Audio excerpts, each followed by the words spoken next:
अस्सलामु अलैकुम वरहमतुल्लाहि ताला वबरकातुहू। ये जो मज़ार पाक पर आए हैं ये हज़रत मुस्लिम बिन अक़ील रज़ियल्लाहु ताला अन्हु के शहज़ादे मोहम्मद और इब्राहीम के मज़ार यहाँ पर हैं, ये मौजूद उनके मज़ार पाक पर हम हाज़िर आए हैं।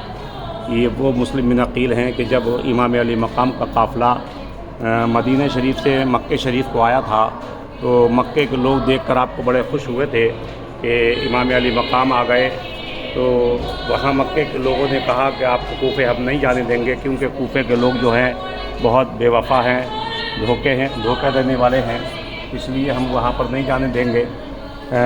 लेकिन अगर आपको जाना है तो पहले किसी और शख्स को भेजिए। तो आपने अपने चचाजाद भाई हज़रत मुस्लिम बिन अक़ील को भेजा था। मुस्लिम बिन अक़ील अपने साथ अपने दो बेटों को लेकर गए थे। एक का नाम मोहम्मद था और एक का नाम इब्राहीम। ये जब तीनों हज़रात वहाँ पर पहुँच गए तो कूफे वालों लोगों ने बड़ा इस्तकबाल आपका किया और बड़ी मोहब्बत से पेश आए। आपने जब वहाँ पर एक नमाज़ पढ़ाई तो उस नमाज में कम अज़ कम 50,000 लोग ने आपके पीछे नमाज़ पढ़ी थी। उसके बाद जब पता चला कि अभी तो ये मुस्लिम बिन अक़ील आए हैं, इनके भाई आए हैं और उनके बाद में इमाम अली मकाम आएंगे, तो यजीदियों को ये हुआ कि जब इनके साथ इतने लोग जुड़ गए तो इमाम हुसैन के साथ कितने लोग जुड़ जाएंगे, इसलिए इनको शहीद कर दिया जाए। मुस्लिम बिन अक़ील के साथ बहुत सी जास्तियाँ लोगों ने की और जास्ती करने के बाद में उनको शहीद कर दिया गया। इन्ना लिल्लाहि व इन्ना इलैहि राजिऊन। और उसके बाद में आपके दो बच्चे ये रह गए थे, तो इन दोनों बच्चों को शहर काजी के यहाँ जो शहर के काजी थे उनके यहाँ रख दिया गया था। तो शहर काजी ने हिफाजत के तौर पर ये वादा किया था कि हम आपके बच्चों को मदीना शरीफ या मक्का शरीफ पहुँचा देंगे। तो देखा कि एक काफ़िला मक्के की तरफ जाने वाला है। रात में जब छोड़ने के लिए गए तो वो काफ़िला आगे निकल चुका था। मोहम्मद और इब्राहीम को दोनों को कहा कि अरे देखिए वो काफ़िला जाने की टापुओं की आवाज़ आ रही है, आप दौड़ कर ज़रा जाएंगे तो पकड़ लेंगे। तो इन दोनों बच्चों ने बहुत दौड़ने की कोशिश की, बहुत दूर तक भागे, लेकिन वो काफ़िला हाथ ना आ सका। और फिर देखा तो सुबह को वही कूफे के महलात दिखाई दे रहे थे। तो एक दरिया के किनारे पर एक झील थी, उसके किनारे पर दोनों बैठे हुए रो रहे थे। एक बांदी सुबह को पानी भरने के लिए आई और आने के बाद देखा कि ये बच्चे कौन हैं।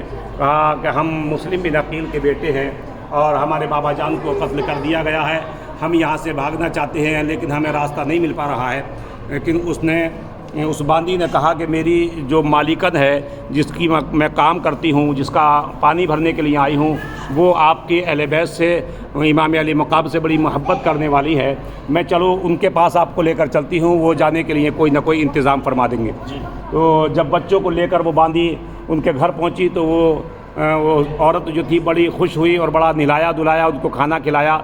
लेकिन उसकी औरत का जो शौहर था वो यजीदी सिपाही था, उसने बच्चों को ही तलाश कर रहा था। वो दौड़ा दौड़ा आया और कहा बीबी खाना बना है क्या? अगर खाना बना हो तो जल्दी दे दीजिए, नहीं तो मुझे बच्चों को तलाश करना है। हमें बादशाह इतना इनाम देगा कि 7 पुश्तों तक हमारी ख़त्म हो जाएंगे, लेकिन वो हमारा माल ख़त्म नहीं होगा। फिर कहा खाना तो अभी नहीं बना है। इतनी देर में बच्चों के अंदर से रोने की आवाज़ आई। कहा ये कौन रो रहा है? कहा हमारे घर में तो कोई बच्चा भी नहीं है। कहा पड़ोस के कोई बच्चे होंगे। दरवाजे को धक्का दिया और तोड़ा तो देखा तो दोनों बच्चे वहाँ पर मौजूद थे। उस जालिम ने बिल्कुल दर्द नहीं उठाया और दोनों की गर्दनों को कुर्बान कर दिया। इन्ना लिल्लाहि व इन्ना इलैहि राजिऊन। ये वो मकाम हस्ती यहाँ पर जिनका मज़ार अक़दस है। दोनों भाई यहाँ पर मौजूद हैं। अल्लाह पाक हम सब की हाज़िरी को यहाँ पर कबूल फरमाए और इनके फैज़ से ये तो जन्नती फूल हैं, जन्नती फूलों के सदक़े में हम सब का आना कबूल फरमाए और यहाँ से जाना भी कबूल फरमाए। जो हज़रात अपनी अपनी अक़ीदतें लेकर आए हैं उन अक़ीदतों में अल्लाह पाक सबके कामयाबी अता फरमा दे। बहुत से लोगों ने सलामों के लिए कहा है, दुआ के लिए कहा है, सबकी दुआओं को उनके हक़ में मकबूल और मंजूर फरमाए और इनके सदक़े में अल्लाह पाक हम सब को भी जन्नत अता फरमाए और इनका पड़ोस, इनका नसीब, इनका जन्नत में हमें साया और इनका पड़ोस में रहने की तौफ़ीक़ और रफ़ीक़ अता फरमाए। आमीन। व आखिर दावाना अनिल हम्दुलिल्लाहि रब्बिल आलमीन। अस्सलामु अलैकुम।